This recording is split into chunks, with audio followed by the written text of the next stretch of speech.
More airstrikes in Ukraine today. The U.S., the U.K., and Australia are looking at their weaponry capabilities. The three allies announcing on Tuesday they are developing hypersonic missiles together.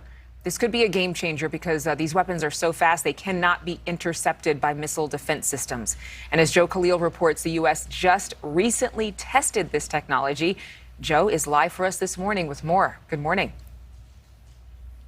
Yeah, good morning, Adrienne. And the U.S. actually kept this under wraps for a couple of weeks. We're just finding out about it now. It's only the second time that they've tested one of these hypersonic, or what they call specifically these Hawk missiles. So that is significant in itself. But when you consider the context here that there's this war happening right now in Ukraine, it's also a message to not just Russia, but China as well. With the war in Ukraine as a backdrop, the U.S. military announced it successfully ran just its second ever test of a hypersonic missile. It travels about 5 times faster than the speed of sound. Announcement of the test from a U.S. defense agency comes weeks after Russia not only did its own test, but actually used a hypersonic missile to take down a Ukrainian field depot.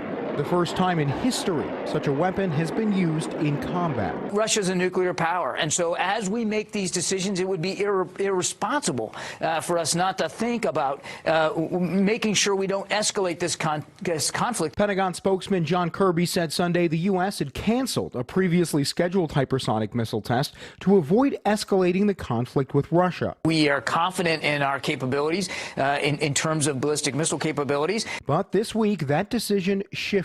And the U.S. did acknowledge a successful test of a hypersonic missile that traveled 300 nautical miles and flew 65,000 feet in the air. We're behind in hypersonics. We failed to deter Russia. Last year, so what do you mean we're behind in hypersonics?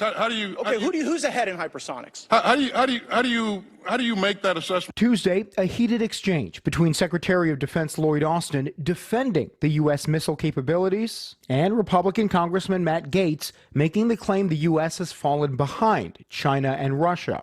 The criticism prompting this from the defense secretary. This is the most capable, the most combat-critical force in the world. It has been, and it will be so going forward. Not if we continue down this path. I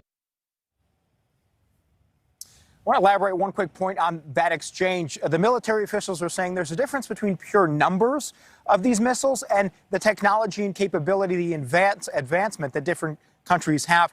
But that generally hearing was about the budget that the Pentagon has. You have Republicans and Democrats both concerned that we are not investing enough in those types of technologies. Always they have an eye on Russia and China as competition in that sphere. Thank you so much for watching. Make sure to click on the red subscribe button below so you can get more of NewsNation's fact-driven, unbiased coverage.